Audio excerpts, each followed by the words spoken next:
Today is March 11th, 2023. Current Bitcoin price is $20,247. Welcome to the BitBite podcast, your source for news and information about Bitcoin and the cryptocurrency space. This podcast is meant for educational and entertainment purposes only and is not financial advice.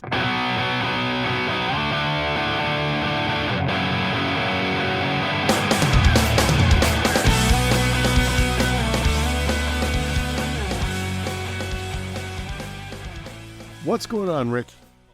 Oh, another day. Just preparing for the time change. Yeah, no, I'm not looking forward to that. That's this Sunday, right? It's tomorrow, yeah. Yeah. And this is the rough one. Yes.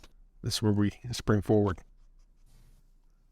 So the question is, like, there's been legislation in our state to obliterate time change. Which one do we go with, though, is the question. From what I saw, it was going to stick with daylight savings time.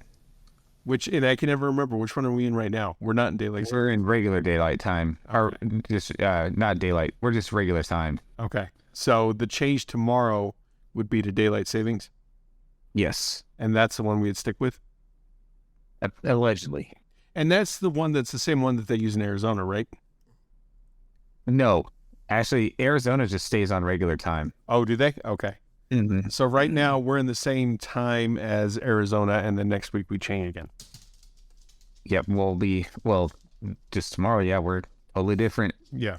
Okay. And if they pass the law, it'd always be different.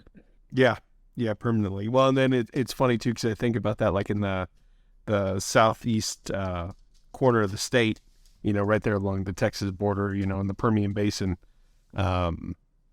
how if we do that, like all of a sudden you got a 2-hour time change because it's already automatically an hour. And then if we jump forward and at times you have a 2-hour time change, right?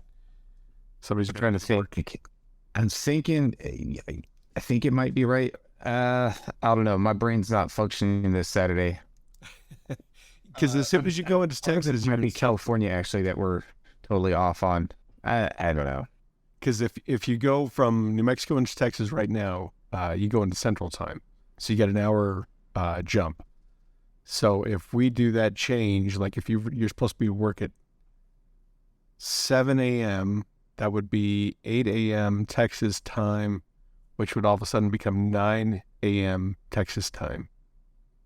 Right? If they do, during parts of the year. I don't know. Too complicated for my head right now. And I'd have to be down there to see it. Yeah, I don't know. If you live on a border state and you work on the other side of the border, it could be a problem. Yeah, it could be a problem. It could be a weird day for you. So we're doing another follow-up episode pretty quickly compared to our last one because there's been some bad things that's been happening, right? There's some action. What's going on? Tell us about it. Well, from what I saw, I heard something about Silicon Valley Bank, and I didn't really know anything about it because I don't live in California. But apparently, Silicon Valley Bank, they had a bank run, and the state basically took it over. Yeah. So it collapsed. And it's kind of a pretty big bank. And as the name implies, they are located in Silicon Valley, and they were a lender to a lot of startups, and a lot of the big tech companies had accounts there. So, and a lot of people that work in the tech sector had accounts there. They were consistently ranked on top banks for people to be in. So on those lists, and the death knell is when Jimmy Cramer says it's a good stock to buy. And he said that sometime February 8th, I think. So, he had like 4 weeks ahead of the collapse this time. I mean, better than Lehman Brothers, or Bear Stearns, back in 2008. He said it like just a few days before it collapsed. But, yeah. Yeah. No, so from what I understand, it's the second biggest bank collapse in U.S. history. And it all went down within 48 hours. I'm sure there are other things, like there were probably other canaries in the coal mine that led up to it. But basically, there was and I don't understand how something like that happens where all of a sudden you have that large of a shortfall, and it doesn't seem like they had. I mean, obviously somebody knew something was going on, right? They had to have a. You got to think that some higher ups, I mean, they were saying some people are accusing the CEO of selling $2 million worth of stock a couple weeks ago. So, Yeah, no, I haven't seen that, but that's what the word on the street is. the company's downward spiral began late Wednesday when it surprised investors with news that it needed to raise $2.25 billion to shore up its balance sheet. And after they did that, basically, that's when the bank run began. And there was customers who withdrew a staggering $42 billion worth of deposits by the end of Thursday. And there was a lot of different things that got affected by that. I mean, obviously the crypto market got affected by that because we did go down to $19,543 before we kind of rallied back up into the $20,000 range. As to how long that's going to last, who knows? We also saw that with the Silvergate crypto collapse. But that was slightly different because the Silvergate, that was a separate arm of Silvergate Bank. It was their crypto exchange for Silvergate. But that one is not FDIC insured, whereas Silicon Valley Bank is, right? Correct. So I think the Silicon Valley Bank, I think you were kind of comparing it to another kind of canary in the coal mine situation, right? Like if we saw this now, we could see more of this in the future. I mean, potentially. I mean, we don't know what's going on, but there's a lot of concern about, what direction the market's moving. If the thing with Silicon Valley too, just not the bank, but the tech field, it's been kind of a bloodbath since basically the summer. Yeah. So that couldn't have helped their fortunes as far as the bank goes. And one interesting thing to think about is, what are interest rates at your banks now still? Like nothing? Yeah. I mean, you're lucky if you get like 0.5%, I'm sure. I don't even know what they offer anymore. And I don't know what treasury bills are going to go at, but with the Federal Reserve if they keep raising interest rates, I mean, if people are wanting to just have an investment that maybe pays off, I mean, keeping it in the bank is never a good idea, but it's been a terrible idea for, since 2008. But I mean, a lot of people might be pulling money out and sticking them in treasury bills. Yeah. I don't know. It's an interesting thought. And if enough people do that also, I mean, it could cause issues in other banks, and we just don't know what's happening.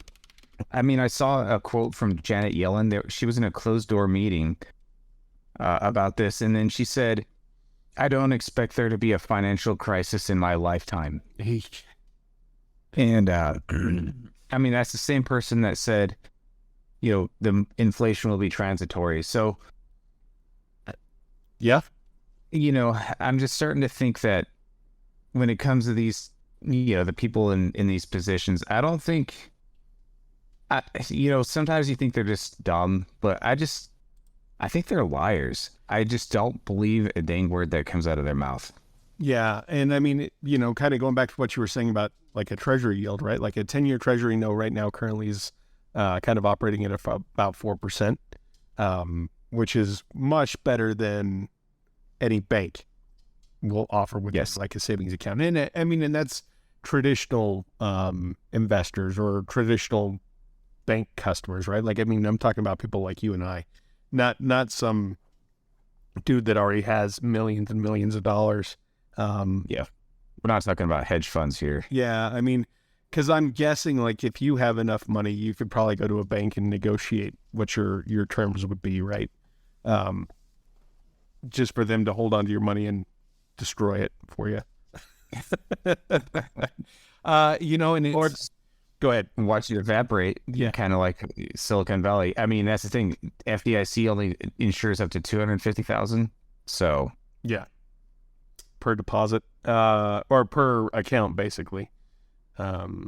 And I think it's per account with bank. So I think you'd have to spread it across multiple banks to truly shore that up. And I mean, and we've talked, well, I don't know if we ever have talked about it on this show, but the FDIC, I mean, they don't even have enough money to cover. Like if this happened at multiple banks at one time, they wouldn't have enough money to, well, they would print enough money. Let's be honest.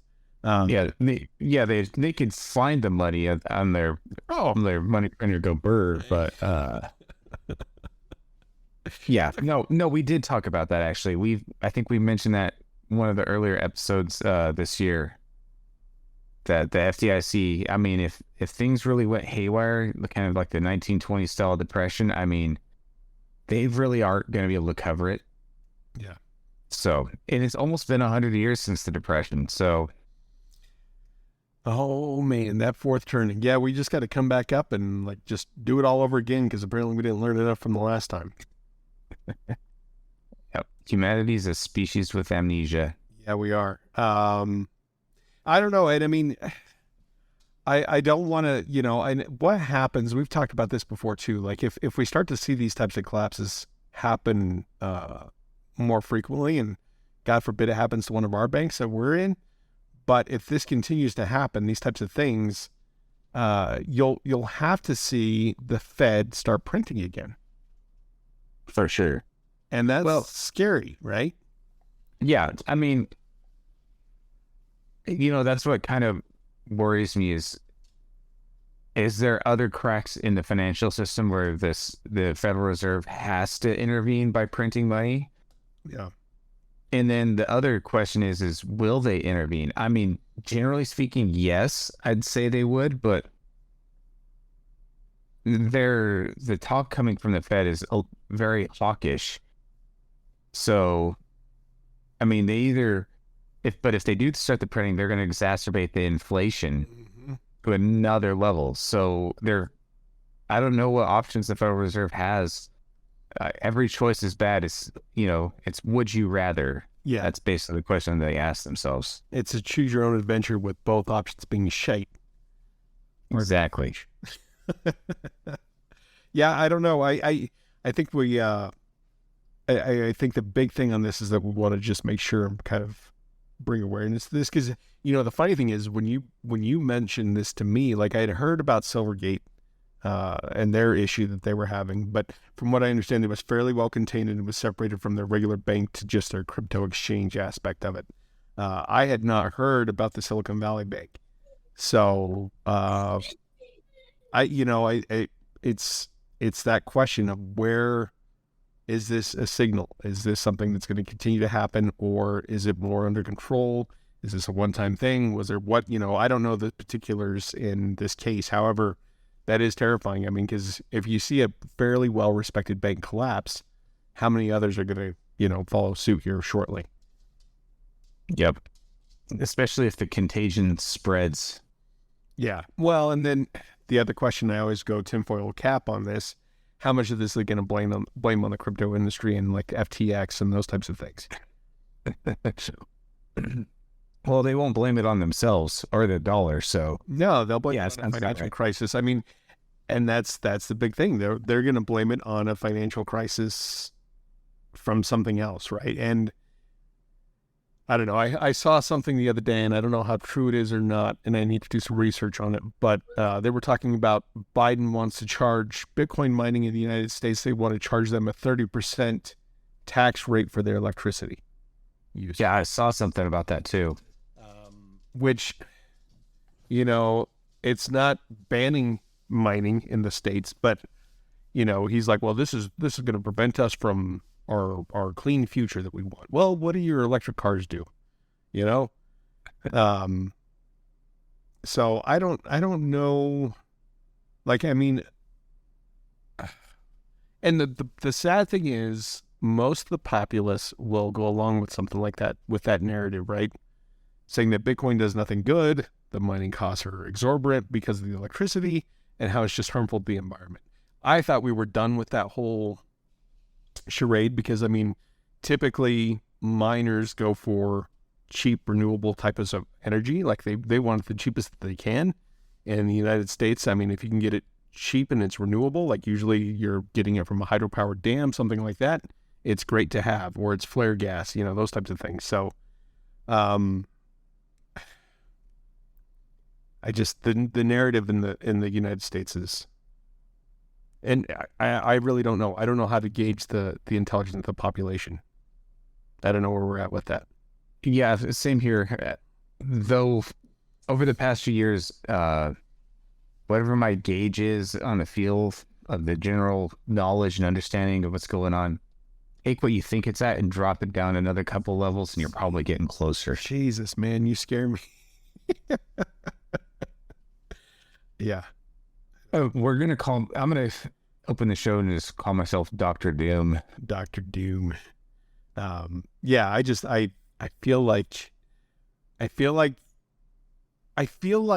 a majority of the population has some level of intelligence, and that most of us live in the, kind of the middle in America, and that the only voices that we hear are from the extremes on both the left and the right, and then but I could be completely wrong.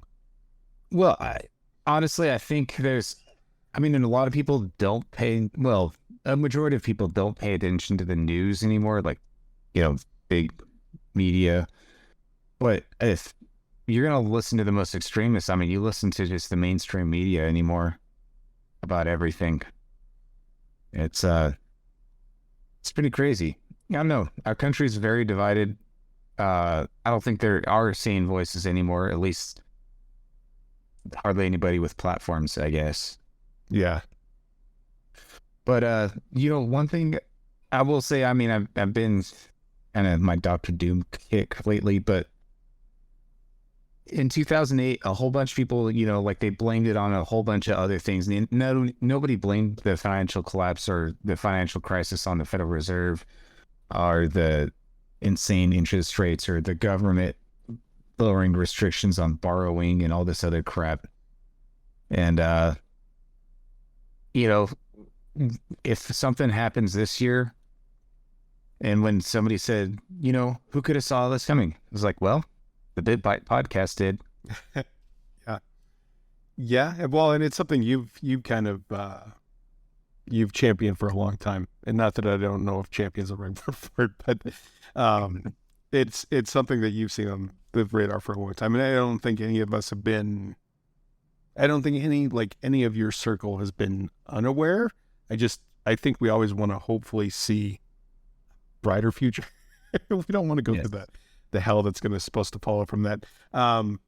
Quick note. I just wanted to show from March 7th, Silicon Valley Bank was at $282.22 was what the price was that day.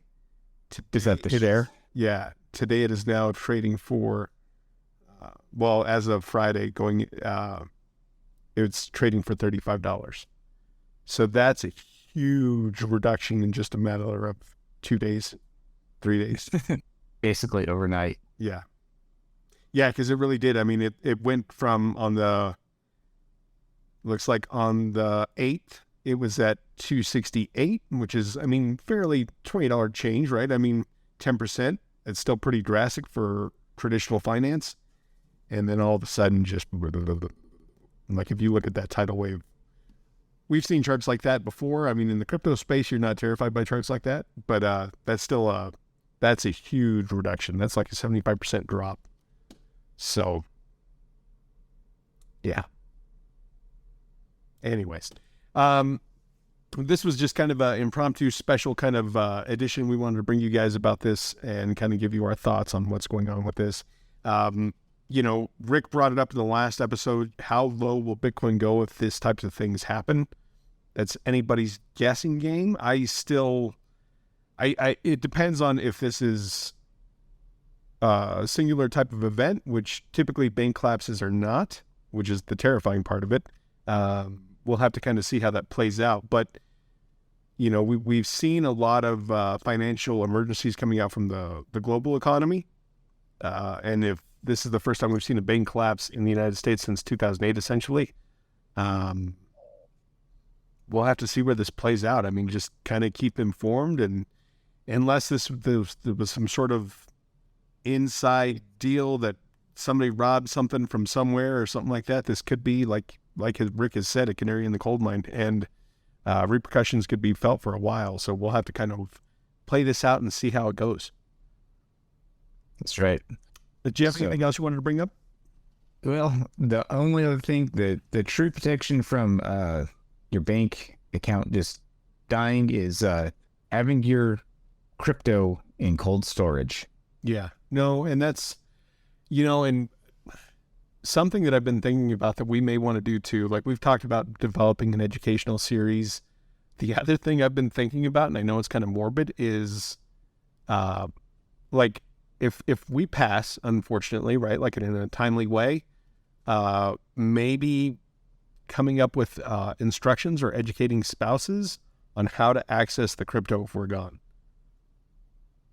That's actually pretty nice, or pretty sharp. Yeah. Yeah, like an emergency type of, if this happens, this is how this works. This is how you're supposed to do it. I mean, not that I haven't wanted to show my wife how to access my private keys and stuff like that, but I haven't shown her yet, and it's not something that I felt like is important. But if you go and you have a significant amount of money sitting within the crypto space, I think it may be kind of like a break in case of emergency kind of thing to teach them, kind of give them a rough way of going through it, whatever. But I think, if it happened where, I unfortunately passed on early or something like that, then I'm pretty sure like you and Chris could probably help Melissa through something like that. I mean, you wouldn't know the passwords or whatever, but you would at least kind of be able to help her with how to transfer and how to, do whatever with it.